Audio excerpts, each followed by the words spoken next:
Bienvenidos, queridos amigos, a esta nueva edición de La Vida Color de Libros. Y hoy tengo en mis manos un libro muy especial que relata la vida de dos personajes muy conocidos,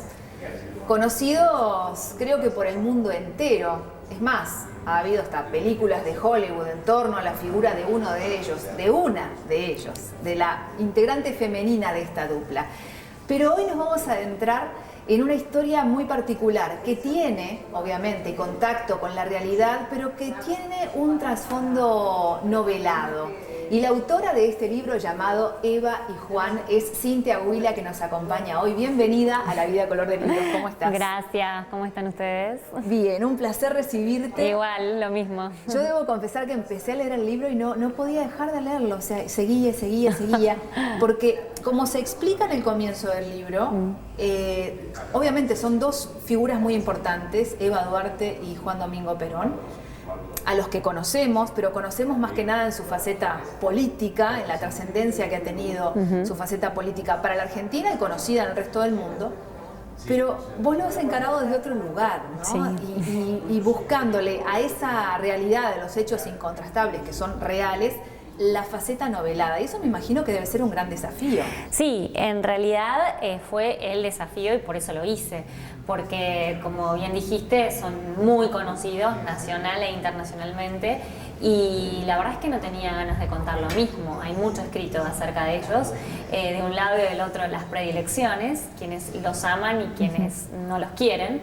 Entonces la idea fue contar otra cosa, demistificarlos, porque ellos terminaron siendo una leyenda, hasta mitos universales, te diría.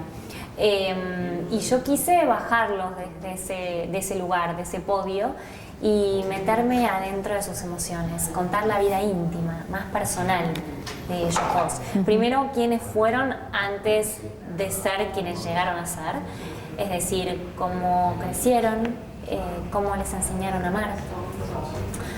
Vos sabés que a nosotros nos enseñan a amar de chicos, nuestros padres, las personas que nos crían, la sociedad en la que vivimos, la cultura en la que crecemos. Ahí vamos formando nuestros primeros moldes, los moldes para el amor.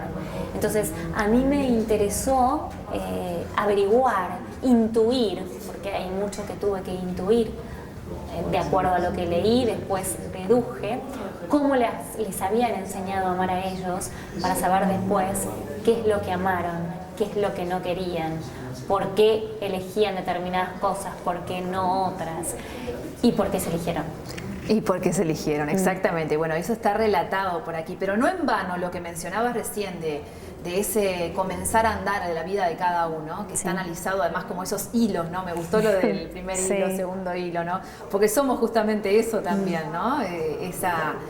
Esa magia de esos hilos que se van entretejiendo también a lo largo de la vida de cada uno. Comienza el libro con un árbol genealógico y ese dato, claro, yo me encantan los árboles genealógicos, entonces empecé a buscar, pero claro, al principio son simplemente nombres, ¿no? Nombres de hermanos, tíos, abuelos, pero después, a lo largo del relato, esos nombres van cobrando cada uno su vida y dándole su color a la historia de estos dos personajes centrales. Sí. Y yo pensaba, por ejemplo, en la figura de Juan Domingo Perón, conocido como militar, y verlo aquí en esta foto, además tan particular, que después quiero que me cuentes la historia de esta foto, porque no es una foto de las más conocidas, y eso también le da su toque interesante al libro.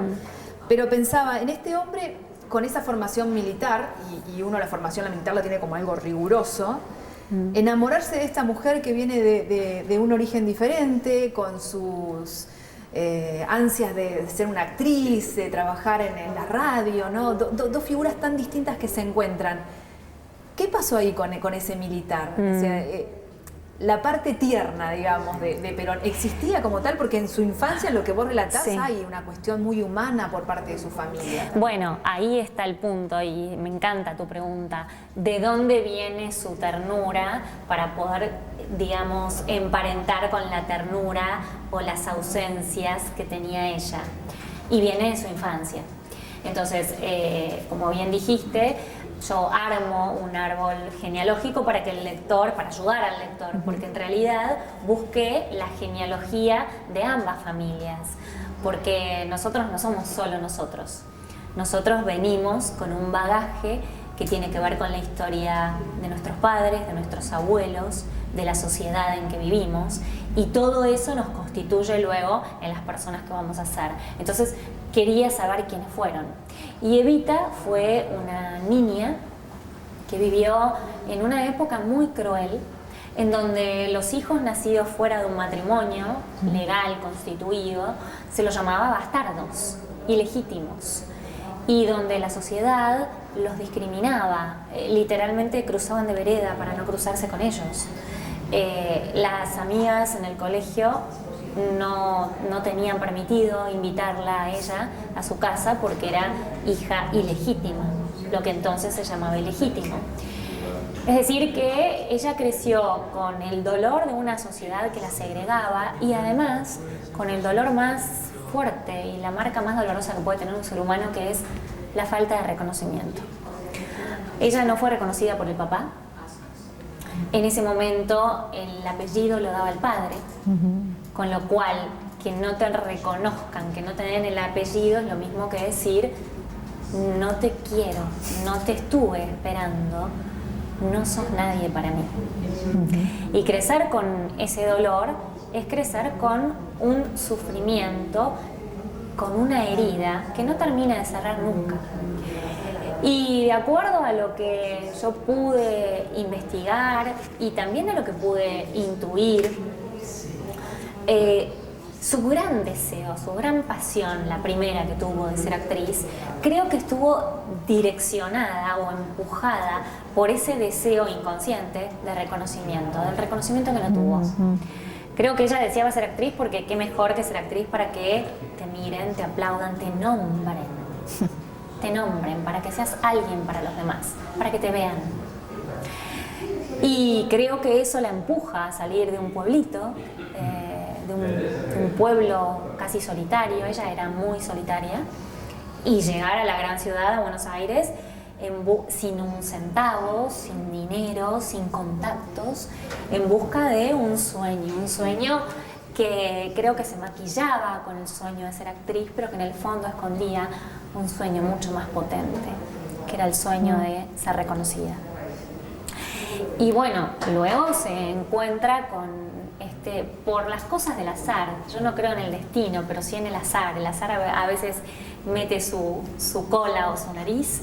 Y creo que, bueno, hubo un terremoto, el terremoto de San Juan en el año 1944, y el entonces coronel Perón, que estaba a cargo de la cartera de trabajo, convoca a una asamblea de artistas porque quería hacer un festival para los damnificados. Y en esa asamblea se presenta ella, de la cual él no tenía ni noticias, y ahí dentro de mi relato, porque hay varias versiones, se conocen.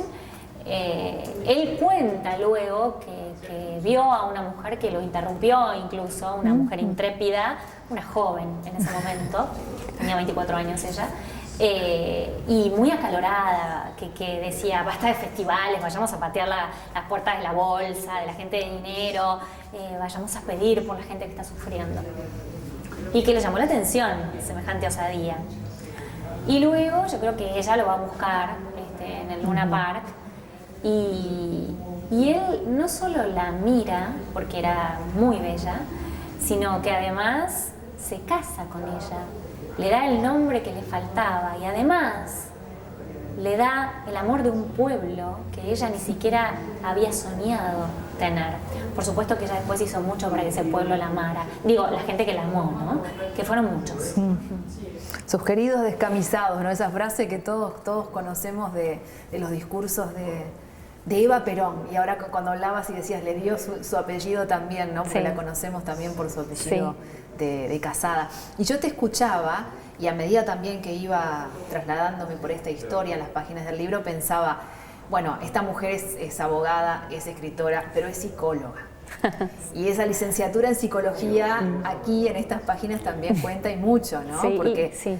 claro, debes haber estado muy atenta a un montón de registros históricos también para poder rescatar desde ahí datos a los que, si no de otra forma, ya los personajes no están en vida, es muy difícil llegar para ir novelando, ¿no? Lo que va más allá de los datos, como decía hoy, precisos de fechas, de acontecimientos que por ahí mucha gente ya conocía. Sí, mira, si bien la verdad es que leí mucho, leí lo que había, mucho de historiadores clásicos, revisionistas, vi documentales, vi mucho los discursos de ellos, intenté pesquisar gestos imperceptibles, inflexiones de la voz, escuchar un poquito más allá de lo que se decía, tratar de captar o intuir o entender los silencios.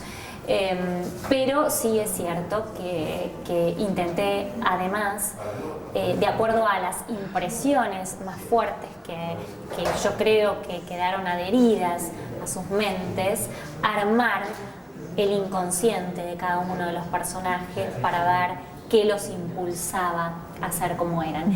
Y en él encontré, como vos decías al inicio, una ternura adquirida en sus años más jóvenes, en su primera infancia. Él viene de una familia de un papá que era juez de paz, que era un estanciero, que se mudaba todo el tiempo de estancia, de una mamá descendiente de tehuelches, y era un niño a quien le habían enseñado a ser sensible a las injusticias, a tener la sensibilidad por los peones, por la gente que tenía menos recursos, a ser generoso. Todo esto se lo habían enseñado en su hogar. Y luego lo mandan al colegio militar, un lugar en donde estaba regido por maestros germanos, muy atados a las reglas, en una época en donde el hombre no tenía permitido mostrar sus emociones, eso era cosa femenina, y en donde estaba educado para el arte de la guerra. Entonces, esta contradicción entre las dos enseñanzas, las primarias y luego las enseñanzas ya desde adolescente en la academia militar, yo creo que fueron una ambivalencia que se jugó en la cabeza de este hombre, luego coronel y luego general, durante toda su vida. Y me parece que cuando la conoce a ella le devuelve a él la sensibilidad y la pasión que él había perdido o dejado de lado en el colegio militar. Claro, o sea, a veces dejamos guardaditas cosas, ¿no? Para adaptarnos a la realidad que nos toca vivir en ese momento. Sí. Y en este caso Eva puede haber sido el disparador. Ella va hablando y yo voy recordando todo lo que leí y que los invito, por supuesto, a seguir conociendo de este libro. Pero te había hecho una pregunta hoy y me encantaría que me la respondas, y es referido a esta foto. Ay, sí. Porque cuando uno está hablando de personajes tan reconocidos, está acostumbrado a ver determinada estampa, la estampa del balcón, la estampa con esos vestidos increíbles en el Teatro Colón, qué sé yo, no sé, hablando de Eva, Perón con su vestimenta habitual. Pero aquí estamos viendo una pareja que puede ser, no sé, una pareja de allá por los años 40, 50, clásica de esos baúles de recuerdos de las abuelas, ¿no? Sí. ¿Qué historia tiene esta foto? En principio era una foto que yo buscaba para demostrar lo que es la novela.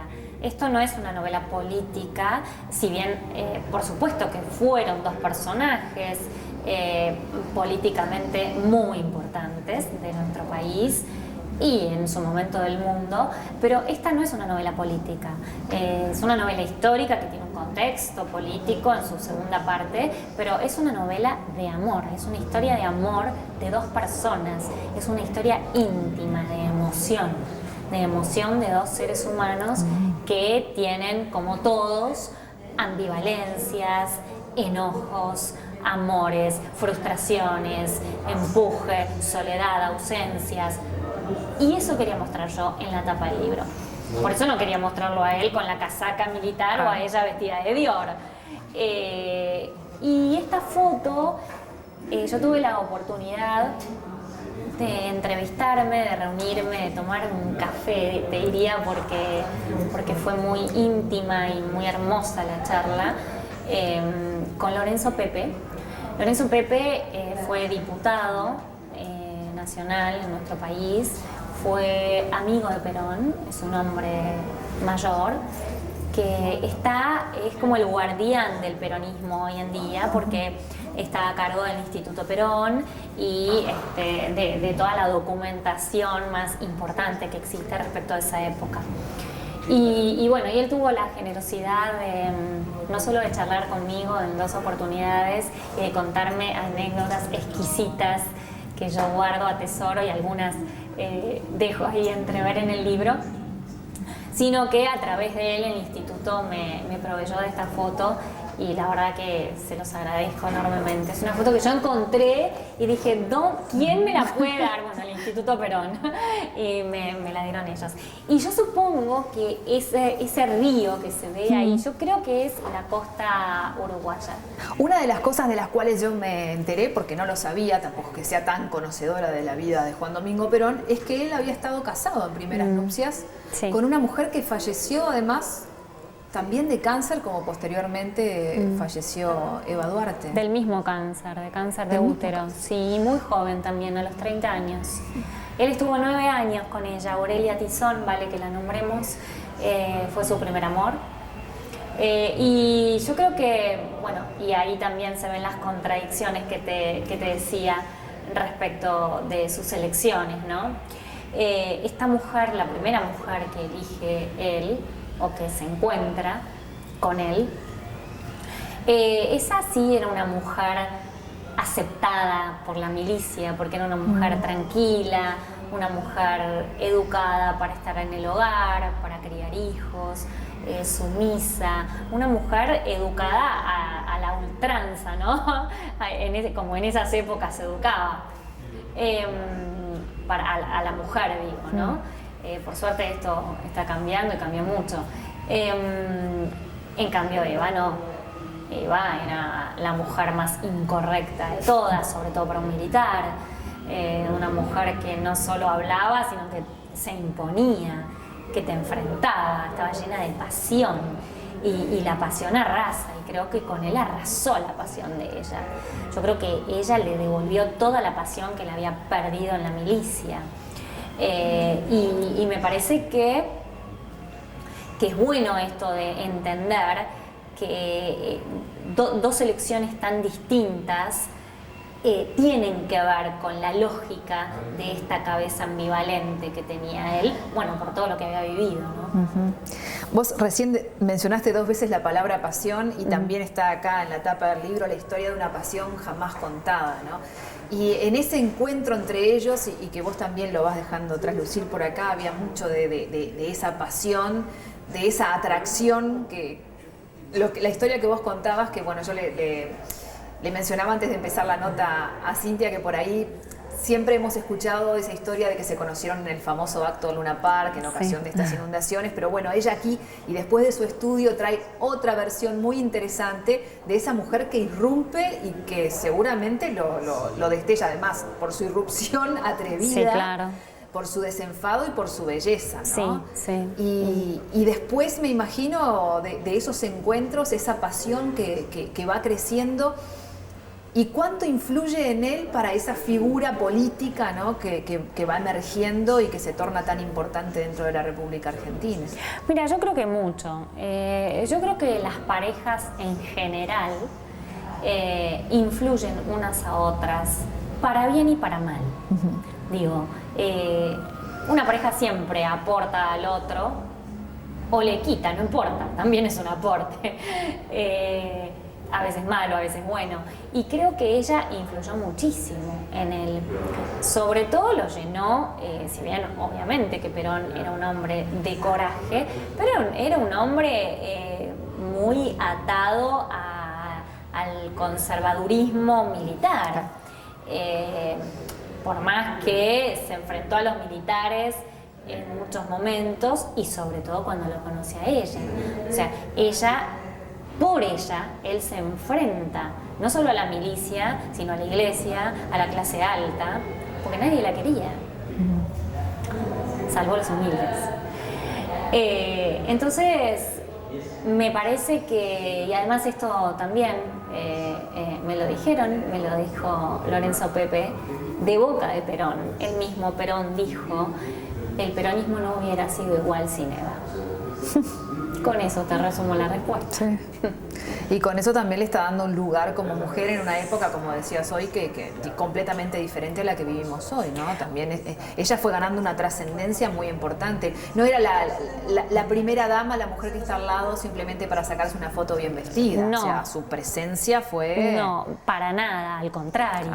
Yo creo que ella se vestía de Dior porque la casa Dior la vestía porque era hermosa y era su musa, y se vestía de Dior para ir al Colón, pero de día ella había armado una fundación, ayudaba a los humildes, estaba 20 horas trabajando, terminaba descalza porque estaba agotada, ya enferma, ella seguía trabajando hasta el final, y no solo daba a los humildes máquinas de coser o pan dulce y sidra para Navidad, como algunos lanzan por ahí los que no la quieren, sino que daba trabajo.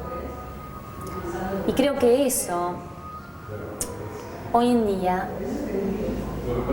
me parece que es lo más llamativo y lo que más hay que tener en cuenta. Una mujer de un presidente, que no solo se había puesto al hombro una fundación para ayudar, sino que habilitaba puestos de trabajo para las mujeres, para los jóvenes, lugares para la ancianidad, de recreación. La verdad que la obra que hizo esta mujer es una obra monumental que yo no creo que haya registro en la historia, por lo menos en la historia de una primera dama, como bien decís, a nivel mundial de esto. Y la verdad es que investigando también encontré que la Fundación Eva Perón ayudó a muchísimos países en el mundo. Mira.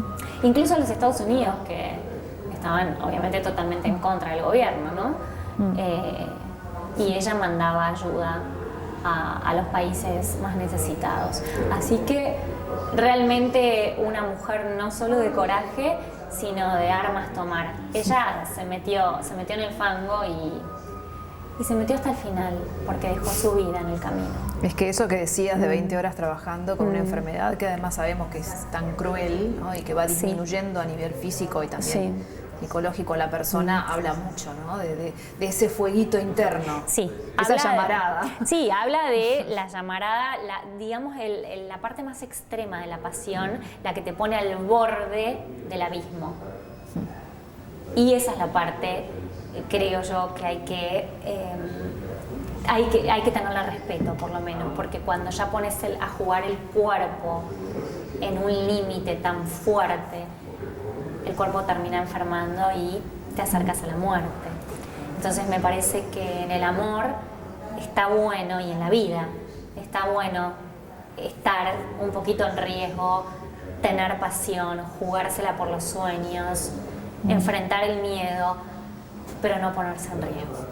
Ahora me acuerdo de la profecía cuando nace, que vos acá novelás, ¿no? Y me acuerdo de algunas de esas palabras de esa profecía que ya la van a ver cuando la lean, no se las voy a contar ahora. Los dejo con la incógnita, pero que por ahí marca un poco de lo que se venía, de esa bebé que hacía segundos o minutos que había nacido, ¿no? Sí. Cintia, yo me quedaría hablando contigo, pero porque es maravilloso, me encanta. Yo le decía recién antes de empezar la nota también que me gustan mucho las historias de amor, las historias de cómo las vidas de las personas se van conjugando y van cambiando y uno a uno van sumando cosas, como bien decías, a la vida del otro.